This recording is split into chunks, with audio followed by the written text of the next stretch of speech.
Salam sejahtera Malaysia. Denyut nadi suara rakyat bergema di channel ini. Sebelum kita mulakan berita pada hari ini, jangan lupa tekan butang subscribe, like dan share. Sila tinggalkan komen anda. Denyut nadi suara rakyat terus bergema di channel ini. Salam sejahtera Malaysia. Selamat selamat bulan Disember kepada seluruh rakyat Malaysia. Saya ingin ucapkan terima kasih banyak-banyak kepada kamu semua yang sudah bersama dengan channel ini, menyokong channel saya daripada 1 subscriber sampai sekarang menghampiri 250,000 subscriber.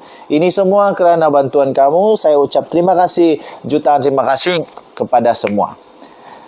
Dan kepada yang belum lagi tekan butang subscribe, saya minta tolong kepada kamu bantu saya untuk mengembangkan channel kita ini supaya channel kita ini dapat menjadi channel yang cukup besar dan akhirnya menarik perhatian, dipedulikan dan sampai kepada telinga Datuk Seri Anwar Ibrahim, Perdana Menteri kita. Kita mau jadikan channel kita ini sebagai satu platform untuk menjadi suara bagi rakyat Malaysia yang sampai kepada Perdana Menteri. Tuan-tuan dan perempuan yang dihormati sekalian, sekali lagi Tan Sri Muhyiddin Yassin kena lagi kali ini. Kali ini Zahid Hamidi pula kasih sikula Muhyiddin Yassin. Kasih sekolah Muhyiddin Yassin. Akhirnya kali ini kena sebiji lah Tan Sri Muhyiddin Yassin. Zahid beritahu Muhyiddin supaya berhentilah meroyan. Belajarlah untuk hormati keputusan agung. Ini saya setuju. Tan Sri Muhyiddin Yassin dan Hadi Awang, sudahlah, cukuplah tu. Jangan lagi persoalkan benda-benda yang sudah agung buktikan, yang sudah agung ambil keputusan. Jangan lagi meroyan, sudahlah. Agung sudah buat keputusan. Agung sudah nyatakan kebenaran bahawa kamu tidak ada majoriti. Perikatan Nasional tidak ada majoriti. Yang ada majoriti adalah BN dan Pakatan Harapan, gabungan dengan GPS, gabungan dengan GRS, gabungan dengan PBM, gabungan dengan PKDM, gabungan dengan beberapa ahli Parlimen Bebas. Ini yang telah disahkan oleh Agung. Jadi mau meroyan apa lagi? Sampai tengah malam meroyan, sampai besok meroyan, 2-3 bulan lagi meroyan pun dah tak ada guna. 5 tahun nak kena meroyan nih. Nanti lama-lama meroyan bikin sakit buah pinggang. Zahid beritahu Muhyiddin, berhentilah meroyan, belajarlah hormati keputusan Agung. Saya setuju.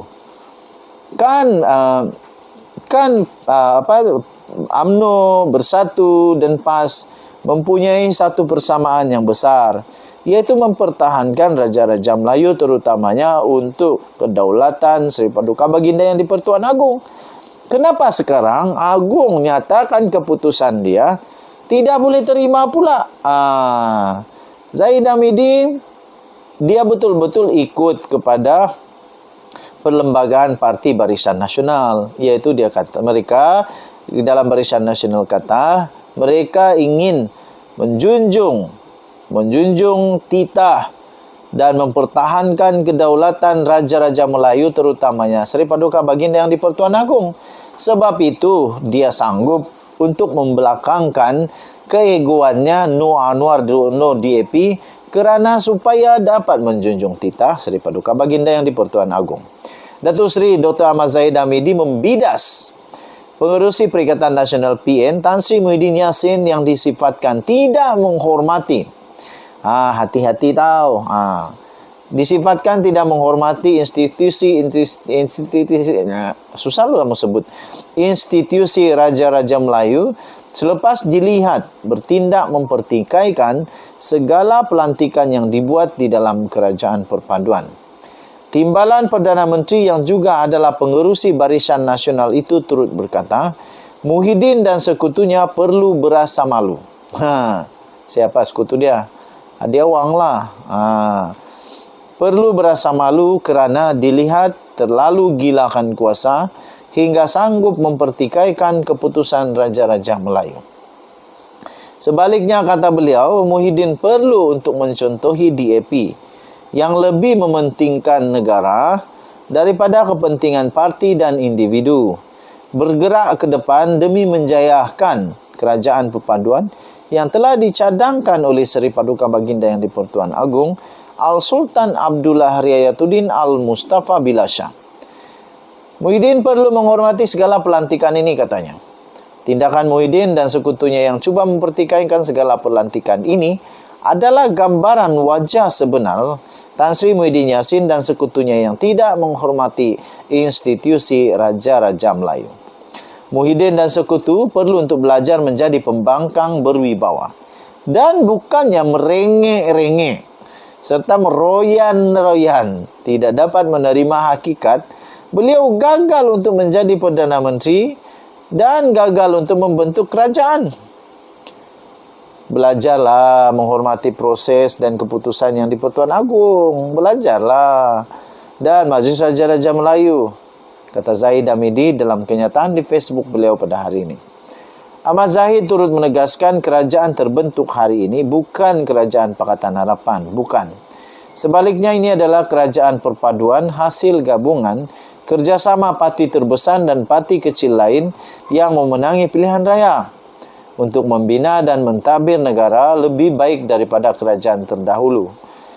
Katanya, Muhyiddin lupa kuasa pelantikan Perdana Menteri ialah atas kuasa Baginda Yang di-Pertuan Agong yang diperuntukkan di bawah perkara 40/2/E dan perkara 43/2/E Perlembagaan Persekutuan. Begitu pelantikan kabinet, katanya, Perdana Menteri Datuk Seri Anwar Ibrahim sudah mempersembahkan senarai semua ahli jemaah Kabinet Kerajaan Perpaduan bagi mendapat perkataan Baginda. Selepas mendapat perkenaan Yang di-Pertuan Agong, barulah diumumkan oleh Perdana Menteri, katanya. Katanya lagi, pelantikan jawatan Perdana Menteri juga diperkenan Yang di-Pertuan Agong selepas perbincangan khas dengan Raja-Raja Melayu di Istana Negara. Muhyiddin seolah-olah terus meroyan apabila gagal dilantik sebagai Perdana Menteri. Dan tidak sampai 24 jam daripada kabinet mengangkat sumpah, Muhyiddin telah menuduh pembentukan kerajaan kabinet dan kabinet tertubuh adalah penipuan terhadap mandat rakyat yang tidak mempunyai sebarang keabsahan untuk berfungsi sebagai badan eksekutif tertinggi negara, katanya. Ahmad Zahid berkata kritikan Muhyiddin bahawa tindakan Perdana Menteri yang memegang jawatan Kementerian Kewangan, Menteri Kewangan tidak melihat keperluan semasa yang memerlukan Anwar yang dikenali mempunyai rekod baik dalam menguruskan ekonomi negara. Anwar juga pernah diiktiraf sebagai Menteri Kewangan terbaik dunia oleh Euro Money Magazine dan Menteri Kewangan terbaik Asia oleh Asia Money Magazine. Anwar juga pernah mendapat gelaran The Asian of the Year dan Malaysia mendapat gelaran The Asian Tiger di kalangan negara Asia ketika Anwar menjadi Menteri Kewangan. Sudah pasti pelabur asing lebih yakin untuk membuat pelaburan apabila Anwar memegang jawatan Menteri Kewangan, katanya. Katanya lagi, rekod ini tidak pernah dicapai oleh Muhyiddin yang sangat bermasalah mengurus negara dan dikenali sebagai kerajaan gagal. Kini Muhyiddin berdepan dengan pelbagai skandal dan pengurusan negara ketika beliau menjadi Perdana Menteri dan beliau sangat ketakutan serta terdesak untuk menjadi Perdana Menteri hingga sanggup melanggar adab dan adat membuat kritikan terhadap Istana Negara sejak awal proses menamakan Perdana Menteri, katanya. Kita jumpa lagi, bye-bye.